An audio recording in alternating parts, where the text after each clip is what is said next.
नमस्ते आप सबको। बहुत दिनों से अगर आप खेती पर बदलाव करने के बारे में सोच रहे हैं, आपको लगता है कि आप एक ऐसे मुहिम के साथ जुड़ना चाहते हैं जिसमें आप खुद के लिए तो करें ही करें, बल्कि समाज में भी जितना अनाज या कोई पैदावार जब हम दें तो वो जहर मुक्त हो। यानी कि अपने खेत के अंदर क्या पेस्टिसाइड डाले बिना, यूरिया डीएपी डाले बिना भी आप पूरी पैदावार ले सकते हैं? ये एक बड़ा सवाल है समाज के सामने। जनता सरकार मोर्चा ने बहुत लंबे समय से इसके ऊपर बातचीत करके लोगों को इस बात के लिए तैयार किया है कि अब वो अपने खेतों के अंदर बिना किसी पेस्टिसाइड के और यूरिया डीएपी के ही अपनी खेती कर रहे हैं। और पहले से कई जगह मतलब ऐसी हुई है कि पहले से कहीं बेहतर पैदावार हुई है। और हमारा स्लोगन भी है, पहली बार पूरी पैदावार बिना केमिकल बिना बाजार। इसी सिलसिले में अभी 25 तारीख को यानी 25 फरवरी को एतवार जो आ रहा है, इसको हिसार रोड महम में जो चौबीसी का चबूतरा है उस पर किसान इकट्ठा हो रहे हैं। आसपास के रोहतक के आसपास के लोग इकट्ठा हो रहे हैं। पूरे हरियाणा से अगर कोई और किसान साथी इस मुद्दे पर बात करना चाहता है, किसान लोग किसान आंदोलन में एक अलग दिशा में लड़ाई लड़ रहे हैं। वो धरने पर बैठे बैठे कुछ वक्त के लिए सुबह 10 बजे से लेकर 1 बजे तक वो चौबीसी के चबूतरे पर भी आ सकते हैं। वहाँ आइए, वहाँ आकर के आपको मालूम पड़ेगा कि कैसे आप अपनी पैदावार उतनी ही रख सकते हैं और खर्चा कम कर सकते हैं, साथ में केमिकल और जहर भी। सुनील शर्मा अपने जो खेती के एक्सपर्ट हैं, जो इस मिशन पर काम कर रहे हैं लंबे समय से, वैदिक खेती के ऊपर, प्राकृतिक खेती के ऊपर, वो इन बातों को बताएंगे कि जो चीज़ें यूरिया डीएपी में हम देते हैं ज़मीन को, उनको आप प्राकृतिक तरीके से कैसे दे सकते हो, अपने घरेलू नुस्खों से कैसे दे सकते हो, जिससे आपकी पैदावार भी कम ना हो, फसलों में बीमारियां भी ना हो। तो 25 फरवरी 10 बजे महम चौबीसी का चबूतरा पहुंचिए आप सभी लोग। आप सबको पहुंचना है, अपने लोगों को जगाना है। मैं तो ये कहूँगा कि आप जो जागे हुए लोग हैं, जिन्होंने इस मिशन पर थोड़ा बहुत काम किया हुआ है, वो लोग अगर अपने आसपास बात करेंगे तो आपको अपने साथ चलने वाले 4-5 साथी मिल जाएंगे। तो आप क्या करिए, अपने गांव के लोगों से बात करिए, गाड़ी पूल कीजिए और पूल करके मतलब इकट्ठा सहयोग से आप वहां पहुंचिए। और ज़्यादा से ज़्यादा संख्या में अगर वहाँ लोग आएंगे तो बदलाव आएगा। उसका कारण ये है कि अभी अ, लगभग 1 महीना बचा हुआ है हमारा, अगली जो ये हमारे गेहूं है इसकी कटाई का, और इसके फिर खेत खाली होने शुरू हो जाएंगे। अगले 1 महीने में अगर दबादब आपके गांव में मीटिंग्स हो जाती हैं तो मुझे लगता है लोगों में बदलाव आना शुरू होगा और हम अगली फसल की तैयारी इस वक्त कर सकेंगे।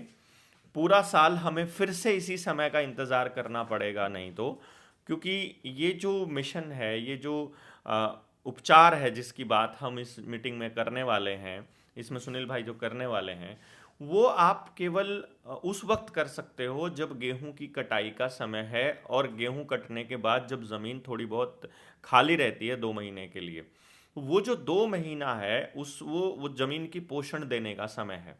तो उस समय में किस तरह से अपनी ज़मीन को वापस उसी तरीके से मजबूत किया जाए, उसी तरीके से हष्ट-पुष्ट किया जाए, और कैसे उसके अंदर की जो कमियां हैं, जो उसका कुपोषण कर दिया है हमने बहुत सारे केमिकल डालकर, उसको दुरुस्त किया जाए, इस पर ही चर्चा होगी। तो आप मान लीजिए अकेले आते हैं अपने गांव से, तो आप अकेले जागेंगे। आप 5 साथियों को साथ में लेकर के आते हैं तो आप 6 लोग हो जाएंगे। 4 को लेकर आएंगे तो 5 हो जाएंगे। ये पांचों लोग जब वापस जाकर अपने गांव में इस मिशन को लोगों के सामने रखेंगे तो लोगों को, ज़्यादा लोगों तक जागरूकता आ सकती है। आप सभी लोग इसमें आइए, आकर के ज़्यादा से ज़्यादा संख्या में इसमें पार्टिसिपेट कीजिए। और जब आपको लगे कि ये तो वाकई प्रैक्टिकल चीज़ है और इसको हम अपने खेतों में इस्तेमाल कर सकते हैं, तो जाकर अपने गांव में मीटिंग्स कीजिए। अभी एक ऐसा समय हम इसको मान रहे हैं, एक उपलब्धि के तौर पर मान रहे हैं कि अब हमारे पास उदाहरण देने के लिए भी हैं, जहाँ पर किसानों ने अपनी अपनी फसल बेची दुगुने और डेढ़ गुना दामों में शहरों के अंदर। अब अगर गाँव के आदमी तक भी वैसा ही शुद्ध खाना लेकर जाना है, तो फिर पूरे गाँव को वैसा ही एक मॉडल अपनाना होगा जिसके अंदर उसका खर्चा कम हो। ऑब्वियसली अगर खर्चा कम होगा तो वो कम रेट में भी बर्दाश्त कर सकता है, लेकिन कमाल की बात यह है कि यदि आपने प्राकृतिक तरीके से अपनी खेती की है, तो जो आपकी पैदावार होगी वो आपके मुंह मांगे दामों पर आपके खेत से उठाने के लिए लोग तैयार हैं, जो शहरों में बैठे हुए हैं।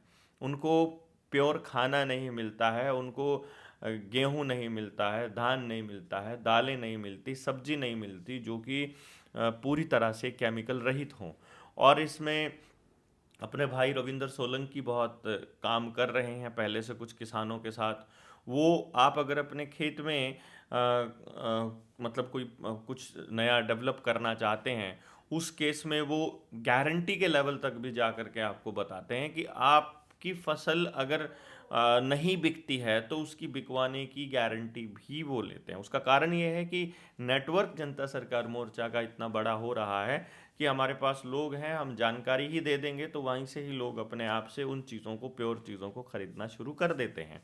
तो ऐसे साथी जो इस मुहिम में जुड़ना चाहते हैं, सीखना चाहते हैं, अपने एरिया में खेती की इस मुहिम को आगे बढ़ाना चाहते हैं और अपने लोगों को और जागृत करना चाहते हैं, वो महम चौबीसी के इस चबूतरे पर 25 तारीख को ज़रूर पहुँचें। सुबह 10 बजे ये हिसार रोड पर पड़ता है, सभी लोगों को पता है जो वहाँ के लोग हैं, किसी से भी आप पूछेंगे सबसे फेमस जगह है वो महम की।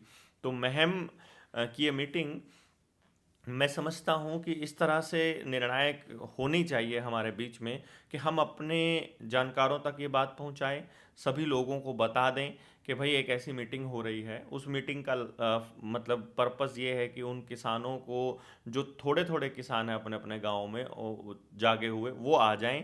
वो आकर अपने गाँव के अंदर वो अपने उस मीटिंग के अंदर और ये देखें कि क्या ये प्रैक्टिकल है, और यदि वो प्रैक्टिकल है तो फिर वो मीटिंग्स अपने गांव में करवाना शुरू कर दें। अगर हम धड़ाधड़ अगर इस महीने में हर दूसरे दिन एक मीटिंग किसी न किसी गांव में अगर खेती पर कर लेते हैं, तो हमारे पास 500,000 के करीब ऐसे मॉडल तैयार हो जाएंगे जिन्होंने बिना केमिकल की खेती करी होगी। अब ऐसा भी कर सकता है किसान कि उसके पास 5 एकड़ ज़मीन है, वो आधा एकड़ में या 1 एकड़ में टेस्टिंग के लिए पहले करके देख ले और बाकी में उस हिसाब से करके देख ले। या वो अपना थोड़ा ज़्यादा मतलब अगर कॉन्फिडेंस आता है तो वो पूरी की पूरी पे भी करके देख सकता है। थोड़ी पे करके देखो या ज़्यादा पे करके देखे, लेकिन एक बार प्रैक्टिकल करके ज़रूर देखे, ऐसी मतलब हम आपसे रिक्वेस्ट करते हैं। तो आप आइए महम चौबीसी के चबूतरे पर सुबह 10 बजे 25 तारीख रविवार को।